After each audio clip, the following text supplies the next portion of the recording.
প্রিয় দর্শক ও শ্রোতাবৃন্দ, আসসালামু আলাইকুম। আশা করি ভালো আছেন। বিশ্ব নবীর জীবনীর পঞ্চম পর্বে আজ আপনারা জানবেন হুদাইবিয়ার সন্ধি, খাইবার বিজয়, উমরাতুল কাজা, মুতার যুদ্ধ, মক্কা বিজয়, কাবায় প্রবেশ ও নবীজি সাল্লাল্লাহু আলাইহি ওয়াসাল্লামের সাধারণ ক্ষমা সম্পর্কে। বিস্তারিত জানতে চ্যানেলটি সাবস্ক্রাইব করুন এবং ভিডিওটি না টেনে শেষ পর্যন্ত দেখুন। হুদাইবিয়ার সন্ধি আপাত দৃষ্টিতে পরাজয় মনে হলেও প্রকৃতপক্ষে এই সন্ধির মাধ্যমে মুসলিমদের বিরাট বিজয় সংঘটিত হয়। কিন্তু সেটা কিভাবে? বিস্তারিত জানতে ভিডিওটি দেখতে থাকুন। ষষ্ঠ হিজরি জিলকদ মাস। নবীজি সাল্লাল্লাহু আলাইহি ওয়াসাল্লাম স্বপ্ন দেখেন তিনি ও সাহাবীরা কাবা তাওয়াফ করছেন। স্বপ্ন বাস্তবায়নের জন্য নবীজি সাল্লাল্লাহু আলাইহি ওয়াসাল্লাম ১৪০০ সাহাবী নিয়ে উমরাহ করার জন্য মক্কার উদ্দেশ্যে রওনা হন। খাপবন্দি তরবারি ছাড়া আর কোনো অস্ত্র নেই, সাথে কুরবানির পশু, যাতে সবাই বুঝে যে তারা শান্তিপূর্ণভাবে আসছে। মক্কার কাছে হুদাইবিয়া নামক স্থানে নবীজি সাল্লাল্লাহু আলাইহি ওয়াসাল্লাম এর উটনী কাসওয়া বসে পড়ে এবং আর ওঠে না। সাহাবীরা বলেন, কাসওয়া আর উঠছে না। নবীজি সাল্লাল্লাহু আলাইহি ওয়াসাল্লাম বলেন, কাসওয়া অবাধ্য নয়, বরং যিনি আব্রাহার হাতিওয়ালা বাহিনীকে থামিয়েছিলেন তিনি একে থামিয়েছেন। আল্লাহ চাইছিলেন যেন এখানে অবস্থান নেওয়া হয়। খবর পেয়ে কুরাইশরা খালিদ ইবনুল ওয়ালিদের নেতৃত্বে ২০০ অশ্বারোহী পাঠায়। তারা মুসলিমদের মক্কায় ঢুকতে দিতে অস্বীকার করে। নবীজি সাল্লাল্লাহু আলাইহি ওয়াসাল্লাম উসমান রাদিয়াল্লাহু আনহুকে দূত হিসেবে পাঠান। উসমান রাদিয়াল্লাহু আনহু কুরাইশদের বোঝান তারা শুধু উমরাহ করতে এসেছে। কুরাইশরা উসমান রাদিয়াল্লাহু আনহুকে বলে, তুমি চাইলে তাওয়াফ করতে পারো।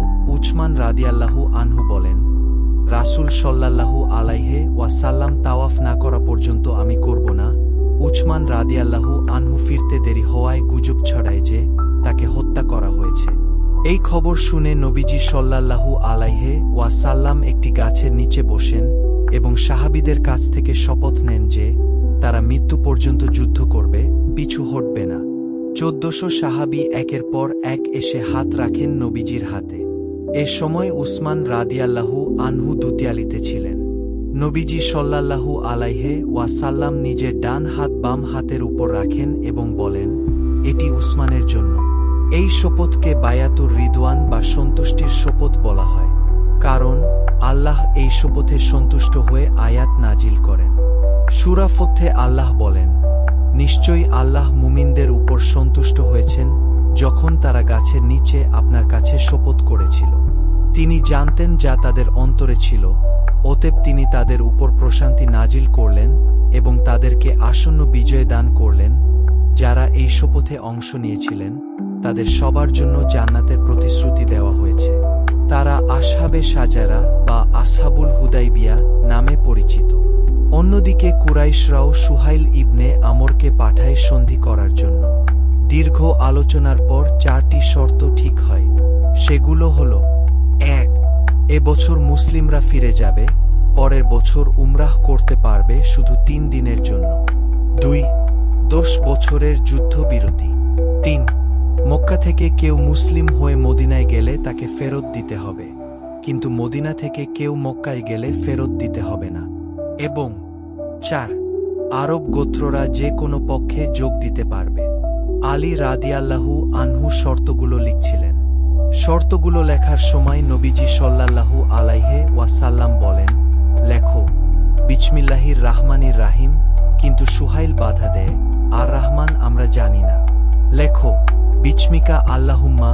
নবীজি সাল্লাল্লাহু আলাইহি ওয়াসাল্লাম রাজি হন। তারপর বলেন, লেখো হায়ামা সালাহা আলাইহি মুহাম্মাদুর রাসূলুল্লাহ, অর্থাৎ এই চুক্তি করলেন মুহাম্মদ আল্লাহর রাসূল। সুহাইল আবার বাধা দিয়ে বলল, যদি আমরা তোমাকে আল্লাহর রাসূল বলে মানতাম তাহলে তোমার সাথে লড়াই করতাম না, লেখো মুহাম্মদ ইবনে আবদুল্লাহ। সাহাবীরা রাগান্বিত, কিন্তু নবীজি সাল্লাল্লাহু আলাইহি ওয়াসাল্লাম বলেন, আল্লাহর কসম, আমি আল্লাহর রাসূল। তারা অস্বীকার করলেও তিনি নিজ হাতে মুহাম্মাদুর রাসূলুল্লাহ মুছে মুহাম্মদ ইবনে আবদুল্লাহ লিখে দেন। এই শর্তগুলো সাহাবীদের কাছে অত্যন্ত কঠিন লাগছিল। উমর রাদিয়াল্লাহু আনহু আবু বকর রাদিয়াল্লাহু আনহু এর কাছে গিয়ে বললেন, তিনি কি আল্লাহর নবী নন? আমরা কি সত্যের উপর নেই? তাহলে কেন আমরা আমাদের দ্বীনের ব্যাপারে এই অপমান সহ্য করব? আবু বকর রাদিয়াল্লাহু আনহু বললেন, হে উমর, তিনি অবশ্যই আল্লাহর রাসূল।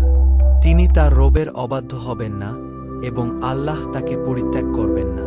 তুমি তার উপর পূর্ণ আস্থা রাখো। চুক্তি স্বাক্ষরের পর নবীজি সাল্লাল্লাহু আলাইহি ওয়াসাল্লাম সাহাবীদের বললেন, উঠো, কুরবানি করো, মাথা মুন্ডন করো, কিন্তু কাবা না দেখেই ফিরে যেতে হচ্ছে। এই মনোকষ্টের কারণে তারা এতটাই মর্মাহত যে নবীজি সাল্লাল্লাহু আলাইহি ওয়াসাল্লাম এর আহ্বানে কেউ উঠল না। 3 বার বলার পরও কেউ না উঠলে নবীজি সাল্লাল্লাহু আলাইহি ওয়াসাল্লাম স্ত্রী উম্মে সালমা রাদিয়াল্লাহু আনহু এর কাছে যান। উম্মে সালমা রাদিয়াল্লাহু আনহু বলেন, আপনি বাইরে গিয়ে কারো সাথে কথা না বলে নিজেই কুরবানি করুন, মাথা মুন্ডন করুন। নবীজি সাল্লাল্লাহু আলাইহি ওয়াসাল্লাম তাই করলেন। সাহাবীরা তা দেখে তৎক্ষণাৎ সবাই উঠে কুরবানি ও মাথা মুন্ডন শুরু করেন।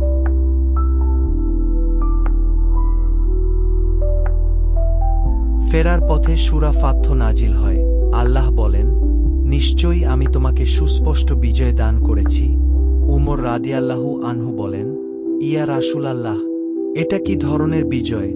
নবীজি সাল্লাল্লাহু আলাইহি ওয়াসাল্লাম বলেন, হ্যাঁ, পরবর্তীতে বোঝা যায় এটি সত্যিই বিজয় ছিল।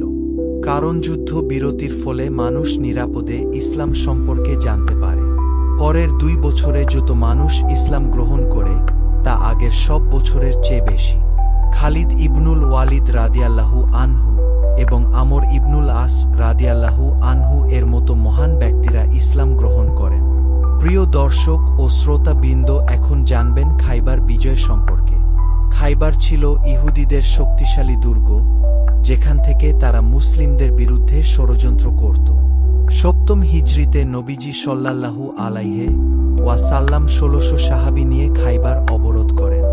কয়েকটি দুর্গ সহজেই জয় হয়, কিন্তু কামুচ নামের দুর্গটি ছিল অত্যন্ত শক্তিশালী। কয়েকদিন যুদ্ধের পরও জয় হচ্ছিল না। নবীজি সাল্লাল্লাহু আলাইহি ওয়াসাল্লাম বলেন, আগামীকাল আমি এমন ব্যক্তির হাতে পতাকা দেব যাকে আল্লাহ ও তার রাসূল ভালোবাসেন এবং সেও আল্লাহ ও তার রাসূলকে ভালোবাসে। আল্লাহ তার হাতে বিজয় দান করবেন। সারারাত সবাই ভাবে কার হাতে পতাকা যাবে। সকালে নবীজি সাল্লাল্লাহু আলাইহি ওয়াসাল্লাম বলেন, আলী কোথায়? বলা হয়, তার চোখে ব্যথা। নবীজি সাল্লাল্লাহু আলাইহি ওয়াসাল্লাম আলী রাদিয়াল্লাহু আনহুকে ডেকে চোখে থুথু দেন এবং দোয়া করেন। সাথে সাথে সে সুস্থ হয়ে যান। তখন আলী রাদিয়াল্লাহু আনহু এর হাতে পতাকা দেওয়া হয়।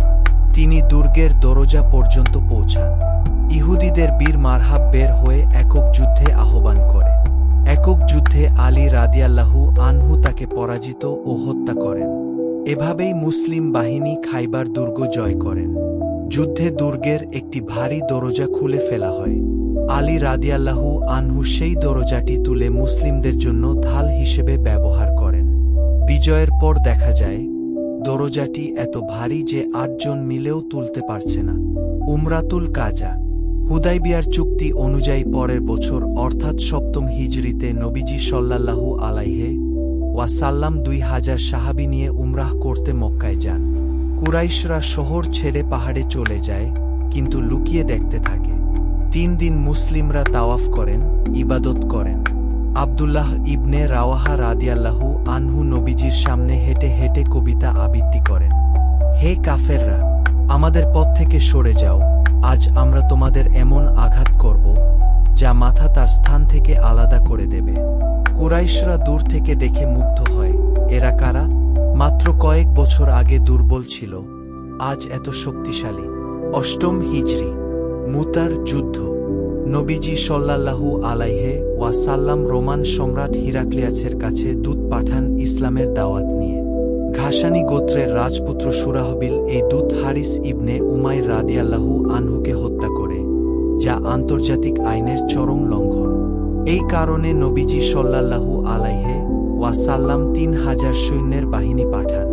নেতৃত্ব ঠিক করে দেন এভাবে যে প্রথমে নেতৃত্বে থাকবেন যায়েদ ইবনে হারিসা রাদিয়াল্লাহু আনহু, তিনি শহীদ হলে জাফর ইবনে আবি তালিব রাদিয়াল্লাহু আনহু, তিনি শহীদ হলে আবদুল্লাহ ইবনে রাওয়াহা রাদিয়াল্লাহু আনহু। মুতা নামক স্থানে তারা 2 লক্ষ রোমান ও আরব মিত্র বাহিনীর মুখোমুখি হয়। 3 জন নেতাই একের পর এক শহীদ হন। জাফর রাদিয়াল্লাহু আনহু এর দেহে 90টি আঘাত পাওয়া যায়, ছবি সামনের দিক থেকে, অর্থাৎ তিনি কখনো পিছু হটেননি। শেষে খালিদ ইবনুল ওয়ালিদ রাদিয়াল্লাহু আনহু পতাকা তুলে নেন এবং অসাধারণ কৌশলে পুরো বাহিনীকে নিরাপদে ফিরিয়ে আনেন। এই যুদ্ধে তিনি সাইফুল্লাহ অর্থাৎ আল্লাহর তলোয়ার উপাধি পান। নবীজি সাল্লাল্লাহু আলাইহি ওয়াসাল্লাম মদিনায় মিম্বরে দাঁড়িয়ে চোখের পানি ফেলে বলেন, জায়েদ পতাকা তুলে নিয়েছিল, সে শহীদ হয়েছে। তারপর জাফর, সে শহীদ হয়েছে। তারপর আবদুল্লাহ ইবনে রাওয়াহা, সেও শহীদ হয়েছে। মসজিদে সবাই কাঁদছে। তারপর বলেন, তারপর পতাকা তুলে নিয়ে আল্লাহর তলোয়ারগুলোর একটি তলোয়ার খালিদ, এবং আল্লাহ তার হাতে বিজয় দান করেছেন। এরপর 8ম হিজরিতে হল মক্কা বিজয়। ইতিহাসের সবচেয়ে শান্তিপূর্ণ বিজয় সংঘটিত হল যখন হুদাইবিয়ার চুক্তি লঙ্ঘন করে কুরাইশদের মিত্র বনু বকর গোত্র মুসলিমদের মিত্র বনু খুজা গোত্রকে আক্রমণ করে। কুরাইশরা গোপনে বনু বকর গোত্রকে সাহায্য করে। বনু খুজার নেতা আমর ইবনে ছালিম মদিনায় এসে নবীজি সাল্লাল্লাহু আলাইহি ওয়াসাল্লামকে এই ঘটনা সম্পর্কে জানান। নবীজি সাল্লাল্লাহু আলাইহি ওয়াসাল্লাম বলেন, হে আমর, তোমাদের সাহায্য করা হবে। কুরাইশরা বুঝতে পারে ভুল হয়েছে। আবু সুফিয়ান নিজে মদিনায় যায় চুক্তি নবায়নের জন্য, কিন্তু নবীজি সাল্লাল্লাহু আলাইহি ওয়াসাল্লাম কোনো প্রতিশ্রুতি দিলেন না, বরং তিনি গোপনে যুদ্ধের প্রস্তুতি নিতে থাকেন। 10,000 সৈন্য প্রস্তুত হয়। পুরো বিষয় গোপন রাখা হয়। নবীজি সাল্লাল্লাহু আলাইহি ওয়াসাল্লাম দোয়া করেন, হে আল্লাহ, কুরাইশদের চোখ কান বন্ধ করে দাও যাতে আমরা হঠাৎ তাদের দেশে পৌঁছে যেতে পারি। হাতিব ইবনে আবি বালতা রাদিয়াল্লাহু আনহু গোপনে কুরাইশদের চিঠি পাঠানোর চেষ্টা করেন এক মহিলার মাধ্যমে। আল্লাহ নবীজিকে তা জানিয়ে দেন। আলী রাদিয়াল্লাহু আনহু ও জুবাইর রাদিয়াল্লাহু আনহু মহিলাকে ধরে ফেলেন।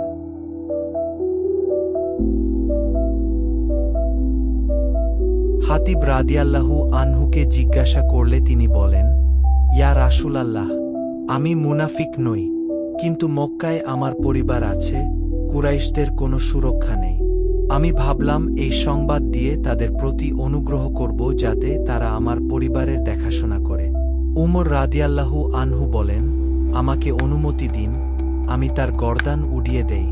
নবীজি সাল্লাল্লাহু আলাইহি ওয়াসাল্লাম বলেন, সে বদরে অংশ নিয়েছিল। তুমি কি জানো, হয়তো আল্লাহ বদরে অংশগ্রহণকারীদের দিকে তাকিয়ে বলেছেন, যা ইচ্ছা করো, আমি তোমাদের ক্ষমা করে দিয়েছি। 8ম হিজরির 10ই রমজান নবীজি সাল্লাল্লাহু আলাইহি ওয়াসাল্লাম 10,000 সৈন্য নিয়ে মদিনা থেকে রওনা হয়ে মক্কার কাছে পৌঁছে রাতে শিবির স্থাপন করেন। তিনি প্রতিটি সৈন্যকে আগুন জ্বালাতে বলেন, যাতে সংখ্যা অনেক বেশি মনে হয়। আবু সুফিয়ান রাতে গোপনে পরিস্থিতি দেখতে আসে। আব্বাস রাদিয়াল্লাহু আনহু তাকে চিনতে পারেন এবং নবীজির কাছে নিয়ে আসেন। আব্বাস রাদিয়াল্লাহু আনহু বলেন, হে আবু সুফিয়ান, লা ইলাহা ইল্লাল্লাহ বলার সময় কি এখনো আসেনি? আবু সুফিয়ান বলে, আল্লাহ ছাড়া অন্য কোনো ইলাহ নেই, এতে আমার কোনো সন্দেহ নেই, কিন্তু মুহাম্মদ আল্লাহর রাসূল, এ ব্যাপারে আমার মনে এখনো কিছু প্রশ্ন আছে। আব্বাস রাদিয়াল্লাহু আনহু বলেন, দুর্ভাগ্য তোমার, ইসলাম গ্রহণ করো, নইলে তোমার গর্দান যাবে। অবশেষে আবু সুফিয়ান ইসলাম গ্রহণ করে। নবীজি সাল্লাল্লাহু আলাইহি ওয়াসাল্লাম বলেন, হে আব্বাস, তাকে উপত্যকার সংকীর্ণ স্থানে নিয়ে যাও যাতে সে আল্লাহর বাহিনী দেখতে পারে। সকালে বাহিনী যাত্রা শুরু করে। প্রতিটি গোত্র পতাকা নিয়ে যাচ্ছে। আবু সুফিয়ান তা দেখে হতবাক। শেষে নবীজি সাল্লাল্লাহু আলাইহি ওয়াসাল্লাম এর সবুজ পতাকা যখন যায়, আব্বাস রাদিয়াল্লাহু আনহু বলেন, এই যে আল্লাহর রাসূল যাচ্ছেন মুহাজির ও আনসারদের সাথে। আবু সুফিয়ান বলে, মুহাম্মদের রাজত্ব বড়ই বিশাল হয়েছে। আব্বাস রাদিয়াল্লাহু আনহু বলেন, ঠিক তোমাকে, এটি নবুয়াত, রাজত্ব নয়।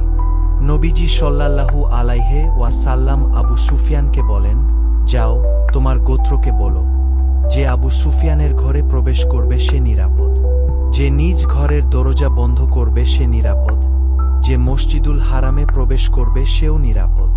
20 রমজান, মক্কায় প্রবেশ। নবীজি সাল্লাল্লাহু আলাইহি ওয়াসাল্লাম 4টি দিক থেকে মক্কায় প্রবেশের নির্দেশ দেন। কঠোর নির্দেশ, কেউ প্রথমে আক্রমণ করবে না। শুধু একটি স্থানে খালিদ ইবনুল ওয়ালিদ রাদিয়াল্লাহু আনহুর দল প্রতিরোধের মুখে পড়ে।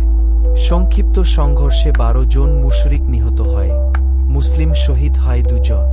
বাকি সব জায়গায় শান্তিপূর্ণভাবে প্রবেশ ঘটে। 20 রমজান নবীজি সাল্লাল্লাহু আলাইহি ওয়াসাল্লাম উটে চড়ে মক্কায় প্রবেশ করেন, মাথা নত করে আল্লাহর শুকরিয়া আদায় করেন এবং সূরা নাসর তিলাওয়াত করেন।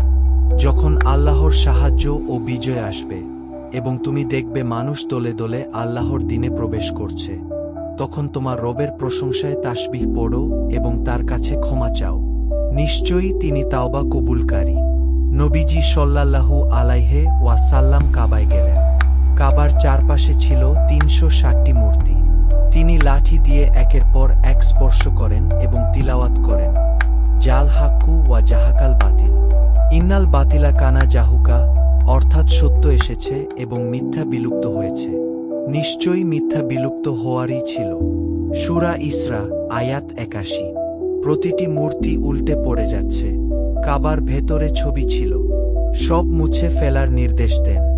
ইব্রাহিম ও ইসমাইল আলাইহিস সালামের এর ছবি দেখে বলেন, আল্লাহ তাদের ধ্বংস করুন যারা এদের ছবি এঁকেছে। সাধারণ ক্ষমা ঘোষণা। কাবার দরজায় দাঁড়িয়ে নবীজি সাল্লাল্লাহু আলাইহি ওয়াসাল্লাম ভাষণ দেন। মক্কাবাসী ভয়ে কাঁপছে। যারা 20 বছর যাবৎ নির্যাতন করেছে তারা এখন অসহায়। নবীজি সাল্লাল্লাহু আলাইহি ওয়াসাল্লাম বলেন, হে কুরাইশ, তোমরা কি মনে করো আমি তোমাদের উপর প্রতিশোধ নিব? সবাই বলে, আপনি উত্তম ভাই এবং উত্তম ভাইয়ের পুত্র। নবীজি সাল্লাল্লাহু আলাইহি ওয়াসাল্লাম বললেন, আজ তোমাদের বিরুদ্ধে আমার কোনো অভিযোগ নেই, যাও তোমরা মুক্ত। এভাবে তিনি সবার জন্য সাধারণ ক্ষমা ঘোষণা করলেন। এটিই ছিল ইতিহাসের সবচেয়ে মহান ক্ষমা। ইউসুফ আলাইহিসসালাম এর মতো তিনিও বললেন, লা তাশরিবা আলাইকুমুল ইয়াউম, অর্থাৎ আজ তোমাদের বিরুদ্ধে আমার কোনো অভিযোগ নেই। হিন্দা, যে হামজাকে হত্যা করিয়েছিল এবং তার কলিজা চিবিয়েছিল, সে লুকিয়ে আসে ইসলাম গ্রহণ করতে। নেকাবে থাকার কারণে নবীজি সাল্লাল্লাহু আলাইহি ওয়াসাল্লাম তাকে চিনতে পারেননি। পরে যখন জানেন কিছু বলেন না, ক্ষমা করে দেন। এভাবে হুদাইবিয়ার আপাত পরাজয় থেকে শুরু করে মক্কা বিজয়। কি অসাধারণ যাত্রা! যে শহর থেকে একদিন তিনি বিতাড়িত হয়েছিলেন, সেই শহরে বিজয়ী হয়ে প্রবেশ করলেন। কিন্তু প্রতিশোধ নয়, ক্ষমা দেখালেন। এটাই ইসলামের সৌন্দর্য। প্রিয় দর্শক ও শ্রোতাবৃন্দ, ভিডিওটি কেমন লাগলো কমেন্ট করে জানান। ভালো লাগলে লাইক করুন এবং বন্ধুদের সাথে শেয়ার করুন। মহানবীর জীবনী সিরিজের ষষ্ঠ ও শেষ পর্ব সহজে পেতে চ্যানেলটি সাবস্ক্রাইব করে সাথেই থাকুন। ধন্যবাদ।